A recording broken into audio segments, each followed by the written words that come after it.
Bonjour à tous et bienvenue dans cette vidéo d'analyse hebdomadaire sur les cryptos. Nous sommes le 5 février et il est 10h02 exactement. Alors je vais commencer cette vidéo par vous montrer comment on fait pour projeter les droites diverses et variées que je mets sur mon écran, les projections d'UT différentes Ishimoku pour qu'on arrête de me poser la question. Alors je vais me mettre en journalier, comme ça on verra un peu mieux. Enfin non, on ne voit pas grand chose là-dessus mais c'est pas grave. Donc sur mon écran vous voyez qu'on a la Kijun hebdomadaire et la Kijun mensuel, et ce qui est en bleu c'est le journalier puisque je suis en journalier. Comment on fait pour avoir ce système là? On va dans indicateur ici, on tape ici MTF, voilà, et on prend le troisième Anthony 50, voilà, comme ceci. Ensuite vous avez donc, ça va s'afficher ici, alors c'est le dernier que j'ai mis, donc c'est celui-là. On va sur la petite roulette ici pour avoir les informations, donc on a 9, 26, 52, 26, ici on va mettre 27 de déplacement parce que c'est pour corriger l'erreur de TradingView. Ça ne veut pas dire que je change les paramètres du tout, mais TradingView compte 26 bougies de déplacement pour la lagging span et pour le nuage à partir de la bougie en cours. On ne doit pas compter la bougie en cours, donc pour avoir 26 bougies à partir de la bougie juste avant ou juste après, on va mettre 27. Ensuite vous avez ici, vous voyez, First Ishimoku, après on a les suivants, hein, deuxième, etc. Donc moi le premier je le mets pas parce que j'utilise un autre Ishimoku, j'utilise mon Ishimoku de base qui me sert donc pour mes graphiques purs, bleus, journalier sur l'UT que je vais travailler. C'est pour la simplifier le changement des UT. Donc je vais commencer maintenant, vous pouvez le mettre, hein, c'est pas un souci. Ensuite on va mettre second Ishimoku. Alors le second Ishimoku, on va le cliquer si on le veut. Si on ne le veut pas, on ne le mettra pas. Donc si je veux aucune projection, je ne vais pas les cliquer. Et ici, je vais mettre l'UT que je veux. Alors je ne vais pas mettre le 4 heures parce que je suis en journalier. Donc on ne peut projeter que les UT supérieures. Donc là, en l'occurrence, comme je suis en journalier, je mettrai l'hebdomadaire. Et j'ai perdu mon truc. Avec le petit truc là à côté, c'est pas très pratique, hein. Alors, bon, j'arriverai pas à le mettre, c'est une évidence. Hop. Bon, je sais pas pourquoi ça passe pas. Ah ouais, si, c'est ça. Voilà, hebdomadaire, on est ici. Donc ensuite, je vais mettre la Tenkan, je ne la projette pas. Donc je vais mettre ma Kijun en projeté. La Shiku, on peut la projeter à condition d'être sur 2 UT proches, sinon on ne la verra pas. Et le Kumo, c'est pareil, je vais le mettre de temps en temps. Je ne vais pas toujours le mettre. Si votre nuage hebdomadaire est loin de vos prix, ça sert à rien de le projeter. Et puis après, vous avez la même chose, hein, vous avez le troisième Ishimoku ici. Et donc là, on ne pourra pas projeter le daily, puisque on est sur daily, donc on mettra le mensuel, etc., etc. Ensuite, vous avez le style. Alors le style, ça va être pour mettre vos couleurs. Donc ça c'est pour le premier Ishimoku, vous mettez la couleur de Tenkan, Kijun, etc. Le deuxième est la même chose. Et là, la visibilité, on laisse, c'est juste pour que ça soit sur toutes les unités de temps. Donc l'essentiel, surtout, c'est à ce niveau-là. Et si vous ne voulez pas voir vos projections, vous allez décliquer chaque Ishimoku. Donc ça, je vais l'enlever parce que c'est le troisième, on n'en a pas besoin. Donc vous voyez que là, ici, j'ai ma projection. Et ce qu'on voit là, c'est que je suis en journalier, ça c'est la projection hebdomadaire, donc en vert, et ça me dit que là, aujourd'hui, enfin aujourd'hui hier, la Kijun hebdomadaire, elle est à, je remets ça ici, à 15 236,75, c'est celle qui apparaît en vert. Et la Kijun mensuelle, elle est à 11 698, c'est celle qui apparaît en rouge, puisque là, je n'ai projeté que les deux Kijun. Voilà. Et pour fermer, je mets ici. Donc quand on me dit que j'ai d'autres indicateurs cachés parce que j'ai deux, non, je n'ai pas d'indicateur caché. C'est simplement j'ai les Ishimoku de base plus la projection. Maintenant, passons à l'analyse.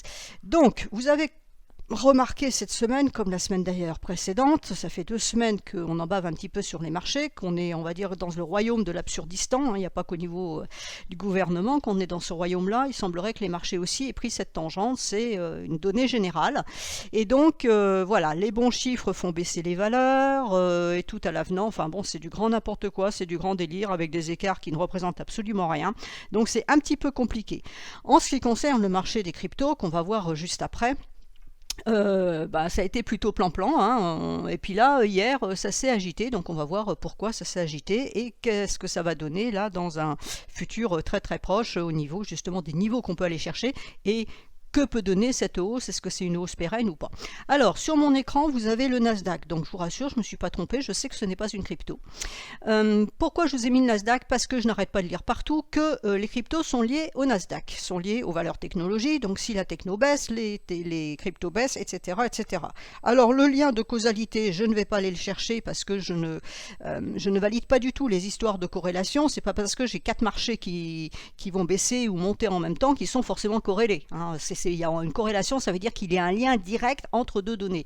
Je veux dire, le Nasdaq, Facebook, Amazon, etc., je suis désolée, ça n'a rien à voir avec la crypto.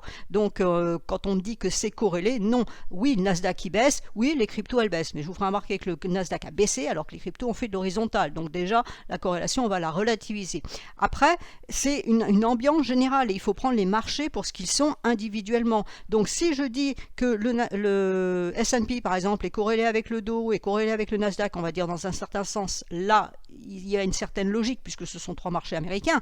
Maintenant, quand on me disait autrefois même chose que le CAC était corrélé avec le DAX, et je me suis toujours énervé sur ce genre de réflexion, parce que quand on regarde les composantes du DAX ou du CAC, ce ne sont pas du tout les mêmes composantes. Le CAC, c'est du luxe, le DAX, c'est de la chimie, ou de la banque, ou de l'automobile. On n'a pas les mêmes secteurs. Donc oui, évidemment, on ne va pas avoir un CAC qui va plonger de 20% et un DAX qui va monter de 20% en même temps, c'est une évidence. Mais ce que je veux dire par là, c'est qu'il n'y a pas corrélation. Une corrélation, ça veut dire qu'il y a un lien de causalité, enfin une relation particulière entre 2 éléments. Donc le Nasdaq, c'est de la techno, mais la techno, je veux dire les cryptos, c'est de la techno parce que c'est de la blockchain, mais ça n'a rien à voir. Je veux dire, je vais pas dire j'investis sur du Bitcoin ou sur de l'Ethereum et puis parce que j'adore Amazon, je vois pas le rapport. Ou j'ai loupé une case, mais il y a un truc, donc il n'y a pas corrélation, d'accord. Il y a des marchés qui baissent, il y a des marchés qui montent, mais c'est pas parce qu'ils vont monter ou baisser en même temps qu'ils sont corrélés. Donc le Nasdaq, je vais quand même vous le montrer parce que c'est quand même intéressant. Donc voici ce qu'il a fait hier, ça c'était avant-hier. Vous voyez qu'il est allé chercher en journalier une double résistance. Il est descendu et il a rebondi il s'est arrêté sur sa Tenkan. Le lendemain, c'est-à-dire vendredi, il a commencé par baisser et il est remonté. Et il est remonté. Pourquoi? Alors il y a eu l'épisode Amazon, l'épisode Google, l'épisode Facebook où on a eu absolument n'importe quoi sur ces actions, et surtout parce que hier après-midi à 14h30, ça ne vous a pas échappé qu'on a eu le chiffre de l'emploi américain qui est tombé excellent. Hein. Les analystes se sont une fois de plus plantés après l'ADP, ils ont continué avec le NFP vendredi, donc les résultats étant excellents, ça veut dire quoi? Un emploi excellent, ça veut dire qu'il y a de la croissance, donc ça veut dire que tout va bien dans le meilleur des mondes. Voilà, donc le Nasdaq a rebondi hier. Alors normalement un marteau, puisque c'est la forme de la bougie, hein, c'est son nom, doit se trouver sur un point bas, ce qui n'est pas exactement le cas, mais ça peut vouloir dire que ça pourrait remonter. La même chose, je vais vous dire une chose importante, c'est-à-dire que c'était vendredi post-NFP. Ça veut dire quoi? Ça veut dire que la mèche ne peut être finalement que des prises de bénéfices. Ça ne veut absolument pas dire que lundi, à tous les coups, on va monter. On va peut-être monter, on va peut-être retourner chercher ce niveau-là, on va peut-être les casser, passer par le twist. Oui, tout ça, ce sont des probabilités, ce sont des possibilités, mais il y a zéro certitude, en ce sens où on est allé déjà chercher ce niveau-là. On a eu cette forte bougie baissière jeudi. Vendredi, c'était baissier puisqu'on est parti en dessous et on est remonté, mais ce sont les fermetures de portefeuille avant le week-end, d'autant qu'avec les tensions qui existent du côté de l'Ukraine, on ne sait pas ce qui peut se passer dans le week-end. Si jamais Poutine décidait d'envoyer ses chars demain matin, voire cet après-midi, lundi, les indices ne vont pas apprécier. Donc, je vais mettre en hebdomadaire parce qu'il faut prendre du recul pour comprendre ce qui se passe un peu sur les marchés. Et donc, en hebdomadaire, voilà ce qu'on a. On a une lagging span qui, elle, est négative puisqu'elle est passée sous ses prix. Ceci étant dit, elle peut repasser puisque les prix ici, ce sont des petites bougies. Donc, elle peut. Et c'est là où ça va être intéressant, justement, parce que si jamais ça passe pas, ça voudrait dire que clairement, le marché ne veut pas monter. A contrario, si ça passe, elle va être libre à la hausse. Il faudra cependant que les prix de l'autre côté cassent le niveau de Kijun hebdomadaire qu'on vient de voir, qui est doublé avec le niveau de Kijun journalière. Et vous voyez que là, en hebdomadaire, on est allé chercher ce niveau-là. C'est ce qu'on a vu avec la petite bougie. On est redescendu et on a clôturé ici. Donc ça, ce n'est pas une bougie haussière. En principe, si on avait ça sur un top, ça serait plutôt une bougie baissière. Donc attention, ce n'est pas une bougie haussière. On a eu la semaine précédente le doji qui nous donnait une possibilité haussière qu'on a eue. On est allé chercher la Kijun et on a rétrocédé. Donc là, si je regarde juste ça, j'oublie que c'est le Nasdaq, Juste cette configuration-là, c'est simplement une cassure de Kijun. On est allé chercher un support, on a fait le test de cassure qui est validé puisqu'on n'a pas clôturé au-dessus. Si on avait clôturé au-dessus, on aurait eu un test invalidé et à ce moment-là, effectivement, on pouvait s'attendre à de la hausse. Là, pour le moment, on a fait un test qui est validé. Il va falloir voir la semaine prochaine si on arrive ou non soit à passer ce niveau-là, et dans ce cas-là, on repart à la hausse, la correction est terminée, soit on casse, on rentre dans le nuage, et à ce moment-là, il y aura plus de baisse, et la baisse, elle s'appelle 12 900, voire 11 730, c'est la Kijun mensuelle. Donc là, vous voyez qu'il y a un niveau ici de SSB à 14 685, donc c'est à peu près ce que je surveillerai. Donc voilà, et la configuration de cette bougie-là, si on fusionne les deux bougies, grosso modo, c'est un doji, donc c'est bien une incertitude. Mais techniquement parlant, c'est une cassure avec test de cassure. La lagging span peut passer ici, on surveille si elle passe ou pas. Si elle passe la Tenkan, à ce moment-là, elle va avoir, elle, sa Kijun à passer vers les 13 710. Voilà, donc ça c'était pour le Nasdaq. Pour ceux qui me disent, qui veulent croire que les cryptos sont corrélés au Nasdaq, je vous ai fait l'analyse du Nasdaq. Maintenant, nous allons passer sur les cryptos. Alors, les cryptos, je vais commencer par ce graphique-là. Donc, ce graphique-là, c'est le graphique des halts, comment se comporte le marché des halts d'une façon générale. Donc, vous voyez que là, a priori, la semaine n'est pas terminée, puisqu'il reste aujourd'hui et demain, on essaye de casser la Kijun mensuelle. Il ne nous échappera pas qu'il y a un nuage au-dessus. Alors, on a un petit passage faible ici, si vraiment il y a une forte impulsion dans le week-end. Je ne vois pas très bien quoi, mais enfin, on ne sait jamais. Ça pourrait passer ici. Mais vous voyez, vous avez un nuage. Et ici, c'est une Kijun mensuelle. Je vous rappelle qu'une Kijun mensuelle, c'est un point moyen sur 26 mois, c'est-à-dire 2 ans et 2 mois. Donc, ce n'est pas innocent comme niveau.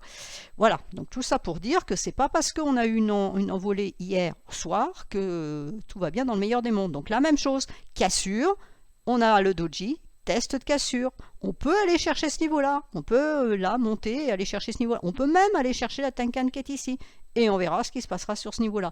Mais vous comprendrez bien que pour qu'on considère que le marché, enfin cette section des cryptos, donc les halts, reprennent de l'altitude, il faudra casser la Kijun ici. Tant qu'on n'aura pas cassé la Kijun, il n'y aura pas de signal d'achat en hebdomadaire. Donc, si je regarde en journalier, voilà la situation en journalier. On est en train de tester ici aujourd'hui, donc ça c'est la bougie d'hier où ça s'est affolé hier soir.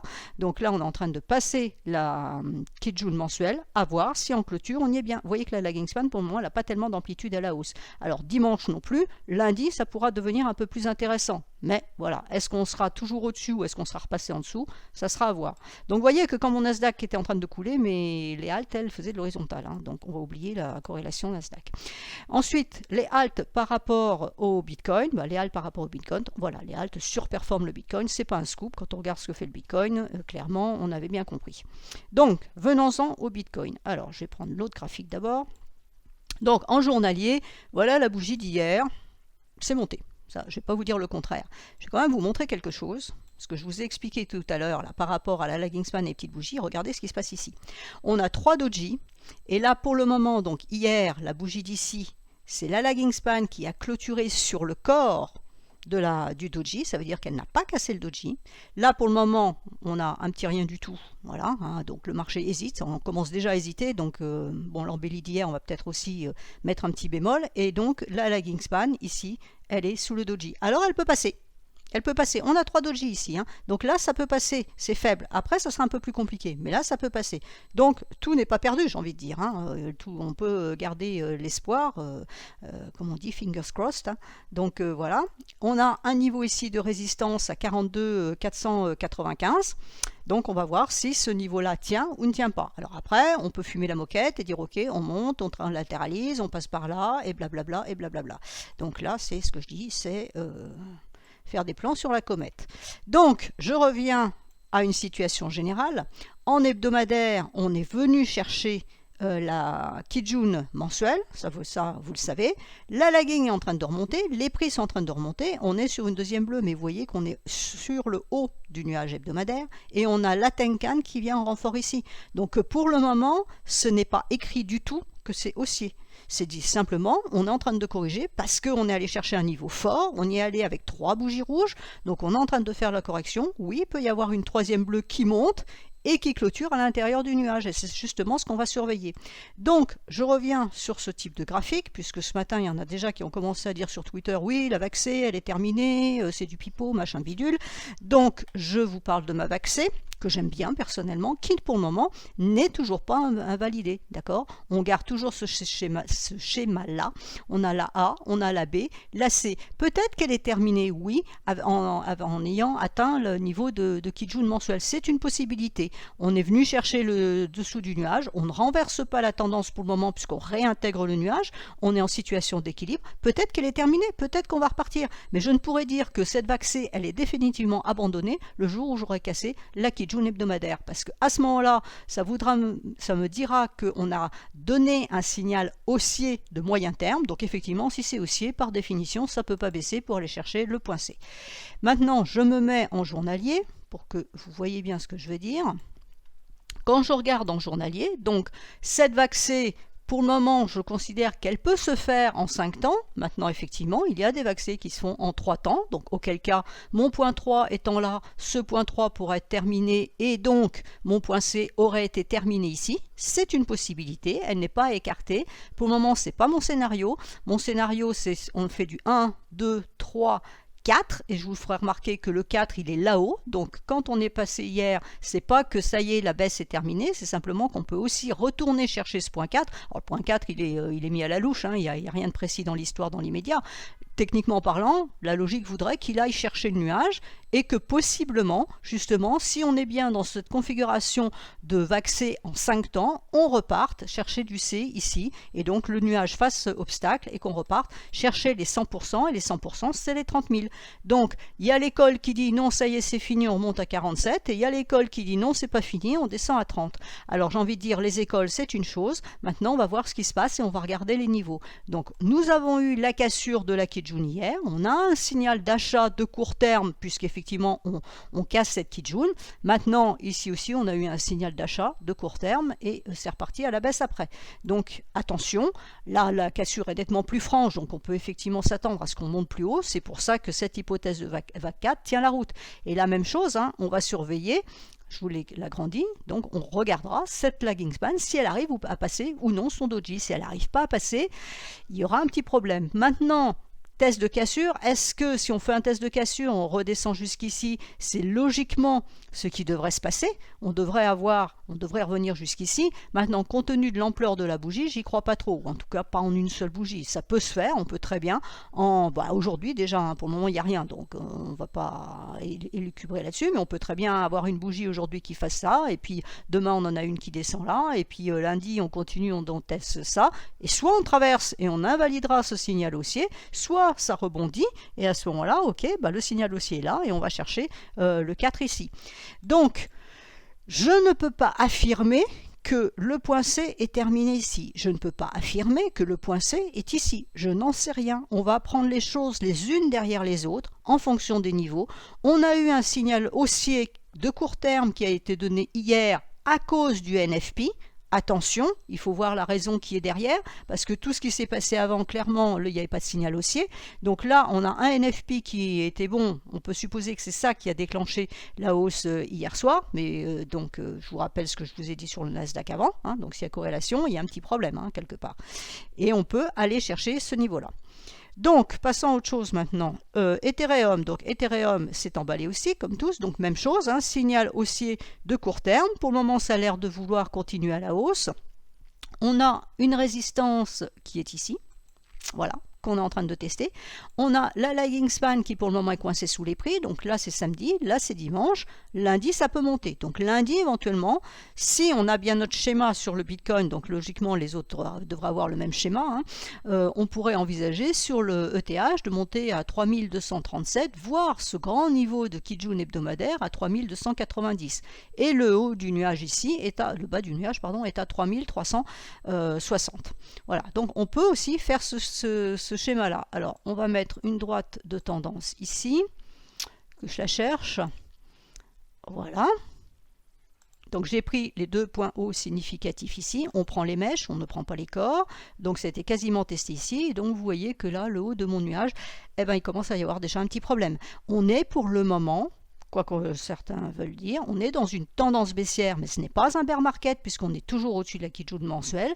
On est dans une tendance baissière. Est-ce que cette tendance baissière est terminée? Eh bien, on le saura si on arrive à casser déjà ce niveau-là, ensuite ce niveau-là, ensuite ce niveau-là, et en définitive, la Kijun hebdomadaire, donc on a le premier niveau ici à 3300 et le deuxième niveau à 3515. Quand on aura cassé tout ça, là oui, on pourra dire que grosso modo, cette correction pourrait être terminée et qu'on pourrait repartir vers des jours un peu meilleurs. Pour le moment, on ne peut absolument rien dire, on peut repartir à la baisse. On a une correction pour le moment, c'est comme ça c'est les termes réels qu'on emploie, on a une correction dans la baisse. Alors, elle est plus grande que toutes les autres, donc ça pourrait être une information, mais c'est aussi parce qu'on a atteint un niveau clé qui est la Kijun mensuelle. Alors, un peu plus rapidement les autres maintenant. Alors, AAV, donc c'est pour vous montrer qu'on va avoir à peu près les mêmes configurations un peu partout. Hein. Donc, AAV, par exemple, reprend la hausse aussi. Hein. Même chose, on a eu ce mouvement baissier. On a la Kijun ici à 188,32. Si on la casse, on aura un signal haussier. Attention, la lagging span, elle va rencontrer son nuage. Donc, vous voyez, tout c'est pas dégagé. Pour la bonne raison, c'est comme on était en tendance baissière, on a un Ishimoku qui accompagne cette tendance baissière. Donc, effectivement, quand on essaye de se retourner, eh ben, il y a des résistances. Et c'est en ça que les renversements de tendance sont toujours compliqués. C'est-à-dire qu'il va falloir casser plein de résistances. Si on était dans l'autre sens, si on avait une tendance haussière et qu'on veuille se retourner, même chose, on aurait plein de supports à casser. Et là, c'est la même chose. Donc, on va y aller pas à pas. Là, vous voyez qu'on a eu la même configuration. On a eu, pas une tasse parce qu'on n'a jamais eu l'anse, mais on a eu voilà, un rounding bottom, on dit en anglais. On a eu ce signal haussier de court terme. On est allé chercher la Kijun hebdomadaire et on est reparti à la baisse. Donc, rien ne nous dit qu'on ne va pas faire la même chose. C'est pour ça qu'il ne faut pas s'emballer. Et là, pour le moment, on peut faire du trading court terme, mais il n'y a pas à dire on empile pour le futur machin, parce que ça peut descendre encore plus bas, parce qu'on a encore une schématique baissière de fond. Donc après, chacun fait ce qu'il veut avec son portefeuille, mais globalement, c'est comme ça qu'il faut prendre les choses. Donc on a la Kijun ici qui est à 188,80. On peut monter, là oui c'est intéressant parce qu'on a du passage faible mais il va falloir booster un petit peu, hein, il va falloir faire une montée un peu verticale pour aller chercher ce niveau-là. Donc là effectivement si déjà on arrivait à repasser ce niveau-là en journalier, ça veut dire qu'en journalier on aurait un renversement de tendance de court terme. D'accord? Donc là, ça sera intéressant. Et puis après, il faudra aller casser la Kijun hebdomadaire pour avoir un signal haussier de moyen terme.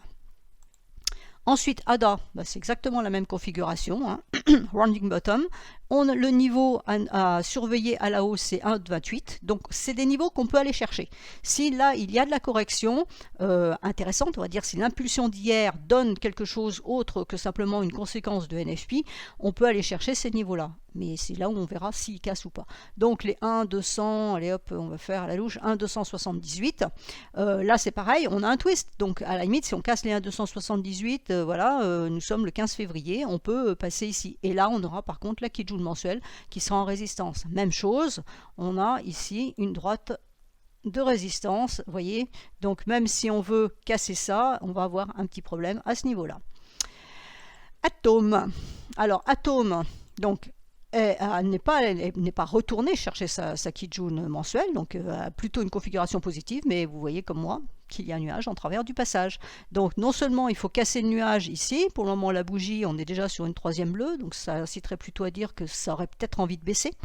On a un niveau ici donc à 31,78, il faut le casser, et si on arrive à casser ce niveau des 31,78, à ce moment-là on aurait 35,12. Alors la lagging span elle va être coincée, elle aussi, hein. On a la SSB pour les prix et la Kijun pour la lagging span, donc il va falloir se latéraliser un peu pour éventuellement monter jusqu'ici, ou alors ça bloque. Hein, on a une double résistance ici, ça bloque et on repart à la baisse. Donc vous voyez que c'est pas haussier, il ne faut pas s'emballer ce matin parce que ça monte.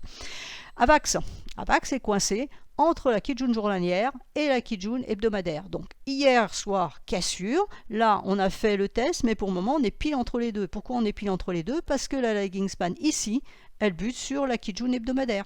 Voilà, donc c'est coincé entre ces deux niveaux-là qui s'appellent 75,72 pour la Kijun journalière et 82,70 pour la Kijun hebdomadaire. Donc il faut casser les 82,70 pour espérer plus de hausse et éventuellement aller chercher 92,64.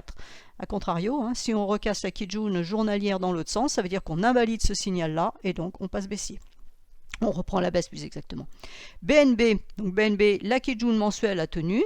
on tente, parce que vous voyez que c'est déjà en train de corriger, on va repartir dans le sens, on tente la cassure de la Kijun journalière à 420,70, donc c'est le niveau à surveiller. Et pourquoi ça passe pas? Parce que la lagging span de l'autre côté est coincée par cette bougie rouge. Demain, elle va avoir cette grosse bougie bleue, donc ça serait astucieux de passer aujourd'hui, parce que demain ça va être un peu compliqué. Ou alors, elle ne passe pas, ce qui veut dire qu'on va repasser en dessous de la Kijun journalière, donc on va invalider le signal haussier, et puis on peut latéraliser pour après remonter éventuellement ici, si le marché a envie de continuer à progresser à la hausse. Et à ce moment-là, on pourrait envisager ce niveau à 462 de Kijun hebdomadaire. Polkadot est sur sa résistance, donc pas de signal d'achat pour le moment, signal haussier, puisque la Kijun ne casse pas.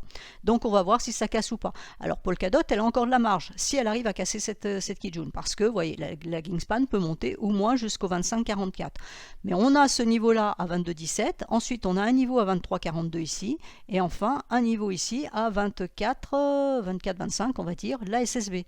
Donc là c'est pareil, on peut imaginer, voilà, en connectant plusieurs neurones, que si on arrive à casser ce niveau-là, on va avoir un signal haussier. Si la lagging span passe ici, et puis que mes prix latéralisent, ils pourront passer par le passage faible. Attention, on a une Kijun ici à 27,70 qui peut bloquer. Et même chose, je recommence, hop, et je vous mets une droite de tendance ici. Alors de long terme, elle peut être là. Si je la mets de court terme, on peut la mettre ici, voilà, comme ça. Donc vous voyez qu'à chaque fois, puisqu'on a une tendance baissière, à chaque fois je peux tracer une droite de tendance baissière qui va m'entraver sur le chemin pour aller chercher un éventuel passage fin dans le nuage. Donc c'est ça les renversements de tendance, c'est pas moi qui vais embêter le monde, c'est simplement la façon de travailler. Et tout ça, ce sont des obstacles. Là on est déjà en train d'en travailler un, il y en aura un autre pour éventuellement passer ici, et on aura la SSB en même temps. Donc vous voyez, grosso modo, les 24,30 c'est un niveau assez critique. EGLD, EGLD a priori, elle va aller chercher les 166,33 qui est la Kijun journalière. Après, on va avoir un autre niveau ici à 178,35 de plat de Kijun hebdomadaire. Et puis, on peut avoir le niveau ici à 183,53. Donc, il faut casser de toute façon ce niveau-là pour donner un signal haussier. Pour le moment, ça reste baissier. On a eu la Tenkan qui a tenu en résistance. On a cassé la Tenkan, alerte sur la pérennité de la tendance baissière. On va chercher la Kijun. Si la Kijun lâche, à ce moment-là, on aura un signal haussier de court terme pour aller chercher le nuage. Si ça ne lâche pas, et à ce moment-là, la tendance va reprendre. Alors ensuite, j'avais choisi quoi? Luna. Alors Luna, elle travaille sa Kijun hebdomadaire. Donc elle est venue chercher ce niveau-là, avec la base ici. On a la Kijun hebdomadaire, alors on a même deux niveaux, on va remonter celui-là à 58,32. Donc on pourrait casser ce niveau-là et aller chercher la Kijun journalière à 65,80 ici. Attention, la lagging span, elle a une SSB à casser qui est sur le même plan que la Kijun journalière. Donc on a deux Kijun ici, journalière et hebdomadaire à 58,32, plus une SSB ici pour la lagging span. Autant dire que ce n'est pas simple. Et on a déjà 3 bougies bleues. Donc il faut vraiment qu'il y ait de l'impulsion haussière dans le marché pour qu'effectivement on puisse avoir quelque chose. Là pour le moment, clairement, j'y croirais pas trop. Maintenant, ça peut booster comme ça l'a fait hier. On n'en sait rien. Alors, Matic. Donc là, Matic, vous voyez, j'avais mis... donc je vais vous montrer comment on fait ça. Il faut que j'y retourne. Voilà, donc je vais chercher mon deuxième Ishimoku, tralala, et je vais mettre donc le nuage. Voilà, donc j'ai mon nuage en dessous. Donc vous voyez comment on fait, si on veut, on a besoin du nuage. Quand le nuage est loin, on ne le met pas, mais quand il est proche et qu'il donne des informations, et là en l'occurrence, il nous a donné une information. Pourquoi? Parce que vous voyez que la lagging span a rebondi dessus, là aussi ça rebondit dessus. On avait en même temps ici la Kijun mensuelle, donc clairement pour continuer à baisser, pour Matic, c'était compliqué. Il y avait vraiment des niveaux importants. Ici, on a une SSB hebdomadaire, plus donc effectivement le nuage, donc c'était important. Donc là, on repart à la hausse et pour le moment, on a une Kijun ici à négocier à 1,77. Si ça arrive à passer, on aura la Kijun journalière pour les prix à 1,88, plus la Kijun hebdomadaire à 1,97, toujours pour les prix, et on peut envisager à ce moment-là que la lagging span monte chercher les deux. Le niveau des 2.00 qui est la SSB ici. Voilà, mais il y a quand même ce double niveau à casser avant et celui-là qui est relativement fort, puisqu'on voit que c'est un niveau... Donc l'intérêt d'avoir les projections aussi, vous le voyez ici, c'est que ça vous délimite les ranges. Ici, on est en range entre la Kijun, un niveau de Kijun hebdomadaire et la Kijun mensuelle en support ici. Enfin, Solana, eh ben, Solana, donc vous voyez par exemple là le nuage hebdomadaire il est là, donc il ne présente aucun intérêt, hein, il est à droite, donc je n'ai pas besoin de le projeter. Donc Solana, eh ben, elle a atteint sa Kijun à 119,58 qui pour le moment tient, hein, donc même chose, il faut que ça casse. Et si ça casse, à ce moment-là, on pourrait envisager le niveau de Kijun hebdomadaire à 141, on va dire 142, plus le niveau de SSB qui est ici. Et là, effectivement, si je tire un petit peu mon graphique à gauche, vous voyez qu'on a un niveau ici de nuage hebdomadaire qui va se situer là. Hein, et voilà, on a plein d'escaliers. Donc si je vous le mets en hebdomadaire pour qu'on voit à quoi ça ressemble, voilà à quoi ça ressemble. C'est-à-dire qu'on est en train de remonter, donc là Kijun hebdomadaire qu'on pourra aller chercher, et puis là on a les plats du nuage hebdomadaire qui peuvent faire résistance à l'avancée des prix. Hein. Donc les plats ils sont ici, voilà, le premier il est là. Voilà, je crois que j'ai fait le tour. Non, il reste XRP, autant pour moi. Donc XRP, vous voyez par exemple la projection ici ne sert à rien, on est beaucoup trop. Là, aucune projection ne sert à rien puisque la Kijun mensuelle, elle est tout là-haut, la Kijun hebdomadaire, elle est là-haut, le nuage hebdomadaire est là. Donc là, clairement, la projection ne sert à rien. Là, la seule chose qu'on peut voir sur XRP, c'est qu'on travaille la Kijun journalière, hein, vous l'avez compris maintenant, et on peut mettre donc la droite de tendance pour voir ce qui peut se passer. Voilà, donc si ça veut monter, on pourra aller chercher, alors on va pas monter en ligne droite, hein, les 0,7453. On a la lagging span qui pourrait buter ici sur sa Tenkan à 0,75, donc on va dire voilà 0,75 si ça montait un petit peu rapidement, et puis 0,73 si ça montait un peu moins rapidement. On a le plat de Kijun ici à 0,7064 aussi qui peut faire résistance. Donc voilà, en conclusion, nous avons eu un fort mouvement hier soir à cause du NFP, donc parce que ça s'est produit quand même, je crois que vers les 18h ou 19h, hein, quelque chose comme ça, donc c'était en clôture de marché américain. Donc attention à ce signal qui a été donné hier. Vous avez vu là sur les exemples, et ils sont tous comme ça, qu'il y a des résistances proches, soit qu'on est en train de tester, de casser avec test de cassure qui pourrait venir derrière, et que l'amplitude à la hausse pour le moment est relativement faible parce qu'on a plein de résistances. Donc ne vous jetez pas à corps perdu dans les achats en disant ça y est, tout va bien dans le meilleur des mondes, les cryptos repartent. Bon oui, ça s'est réveillé, donc ça fait du bien, parce que quand on voit ce qui s'est passé là pendant des jours et des jours, ça commençait vraiment à devenir très très ennuyant pour pas rester très très très poli. Donc là il s'est passé quelque chose, mais vous voyez que c'est peut-être comme dit Nicolas Chéron, un pétard mouillé et qu'il faut faire attention, hein. On n'est pas sûr du tout de ce qui peut se passer derrière, et pour le moment mon scénario sur le Bitcoin il reste valable, il sera invalidé si on commence à casser le nuage. Pour le moment ce scénario reste valable, je ne sais pas si on ira plus bas, ça je ne peux pas vous l'affirmer, je n'en sais rien et personne ne peut le dire. Donc c'est pour ça que je n'aime pas non plus sur Twitter quand les gens affirment ça va faire ci, ça va faire ça. On n'en sait strictement rien. On peut aller chercher 30 000 comme on n'ira peut-être pas, et on ira peut-être chercher 47 000 avant. Je ne peux pas l'assurer. Voilà. Ceci étant dit, je vous souhaite un excellent week-end. J'espère que malgré tout ça va nous laisser tranquille et qu'on va pouvoir respirer un petit peu, et on reprendra les manettes lundi prochain. Voilà. Bon week-end à tous et à lundi.